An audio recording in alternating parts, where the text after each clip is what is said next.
Belisarius Cawl. I am Belisarius Cawl.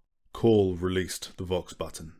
Cog and tooth, he swore. It's not working. Energy flare burned around the small oculus of the Silencia, hiding space in a mix of oily void shield discharge and licks of flame. The ship yawed hard, punched down by the kinetic overspill. Friedisch Adam Slip Quo launched himself out of his own seat and staggered over the heaving deck to Cawl station. What are you doing, Friedisch? Said Cawl. You'll do yourself an injury. Sit down. You are positing a choice between a bump on the head and imminent atomic dissolution. I know which I prefer. He slapped Cawl's hands away from the Vox controls. Let me try. Get off! Shouted Cawl. Let me try. Friedisch snapped back, fussing hopelessly over the buttons, stabbing them, until the console's inbuilt hololithic display indicated an open Vox channel. I just tried that, Cawl snarled. I'm getting their ident beacon, but nothing else. You don't know as much about intership Vox systems as I do. Since when did you know more than me about anything? Since now, said Friedisch. He pulled a data tether from a socket in his wrist and plugged it into the console.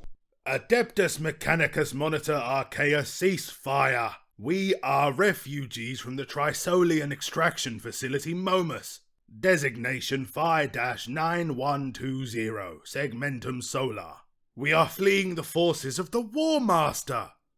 We are loyal members of the machine cult, pledged to Mars and Terra. We request mercy. The tone of the Vox changed, and a blip broke the sound, leading them to believe, just for a moment, that an answer was forthcoming. But then the blip turned into a rising warble of high-energy interference. Their induction coils are powering to fire, shouted Friedisch. It's over, said Friedisch. We're dead. There is always a way out, said Cawl fiercely, a tenet he had lived his life by. Only this time he was not so sure. Red lights flashed over the Silencia's bridge in such profusion they dazzled him. 3 sharp whoops informed him the navigator had boarded his salvator pod and ejected. To add to the insult, the pod overflew the dying ship, engines burning as it fled unmolested to a safe distance. A broadcast of navigatorial cant and protestations of neutrality keeping it safe from attack. That's charming, said Cawl. Utterly charming. This is your fault. You came along with me. I had no choice. Yes, you did. I didn't.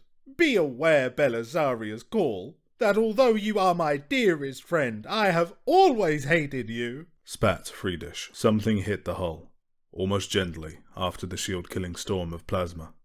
A whole host of new alarms added fresh layers to the orchestra of disaster playing around the bridge. The biggest, loudest alarm warned of a plasma leak. Friedisch cringed. The reactor is breached. This is it. Goodbye. I don't think so, said Cawl. He peered at a display, and added with rising excitement. I don't think so at all. The force of the leak bursting from the side of one small vessel sent the Silencia into a lazy corkscrew. That was a pinpoint strike, he said. A disabling hit. They don't want us dead. The ship suddenly juddered to a halt. As I thought. Now they have us in a grapple beam, he said with relief. We're going to be boarded. That's good, shrieked Friedisch. How by the 3-in-1's most holy emissions can that be good? The ship wobbled under the gravity wake of the larger vessel. A shadow fell over them. Several booming clangs rang the hull, loud as a gong. Well, it is better than atomization, I'd say, said Cawl. Yes? Come, Friedisch. Better, yes? His spirits were rising again. He was sure they'd be saved. Now, they'll only be low-grade Navatoi crew, said Cawl. If we present ourselves as the adepts that we are, well, he paused. That I am, then we should be fine. They're only basilican astromenials. Oh, shut up, Cawl, said Friedisch. What experience do you have with the Navatoi? I'd say none! That's what. Let me handle this for once. Friedisch smoothed his robes down a final time, thrust his hands deep into the sleeves, and stood tall. A bang made them flinch. A small gap opened up in the middle of the bridge doors. A pair of right-angled pry bars rattled into the smoking hole, jerking about until they had a firm grip on the metal and locked tight. High-powered pressure pistons wheezed, wrenching the doorway open. 3 Adeptus Mechanicus cyborgs, outfitted for void warfare and clad in the blood orange of Forge World Riser, marched into the command deck. All 3 bore low-yield plasma carbines, which could be discharged more or less safely aboard a starship. The Navatos Alpha, his status clear from his unit markings and lateral crest, had his gun shouldered, and instead carried in his steel hand a small device with a wide funnel. Past the warriors, Cawl glimpsed the grievous damage done to their stolen vessel, and felt sorrow, for the Silencia had been a very fine ship. "Get on with it then, Friedisch," whispered Cawl. "You wanted to talk to them." Friedisch drew in a deep breath. Greeting, Navatoi of the Adeptus Mechanicus. He intoned. I am Tech Acolytum Friedisch Adam Silip Quo of...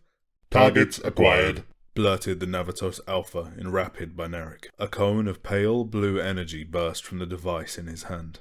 It struck both tech priests simultaneously. Friedisch let out a girly shriek, and tapped out the dance of an electrocuted man, before falling down hard onto the deck, his body stiff as a rod. Curls of smoke wisped from his augmetic. He let out a pained groan. Target 1 subdued, said the Navatos Alpha.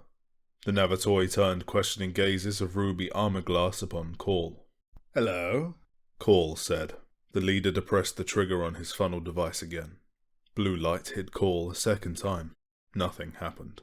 Cawl looked down at himself, then up at them. He smiled apologetically. "I'm afraid your override won't work on me. You see..." non-standard memcore detected, illegal modification, dark mechanicum technology, blasphemy. The Navatos Alpha code blurted. No. It's all perfectly within the law," said Cawl, holding up his hands. A scanning beam flicked up and down Cawl. The Alpha took 3 clanking steps forward. Single weapon detected, sidearm, threat negligible. Holstering the device as he came. "This weapon is a Volkite, I'll have you know," said Cawl, offended on behalf of his weapon spirit. This unit refers to the bearer, not the weapon, canted the Alpha. "My friend, please. If you would just let me explain," said Cawl. "Negatory," said the Alpha, aloud this time, in a voice like the churning of a Rock Creek mixer. "Target memcore non-responsive to obedience protocols. Physical neutralization required." With that, he drove the butt of his carbine hard into Cawl's face. Cawl's nose broke with a crunch, and he went down like a sack of bolts.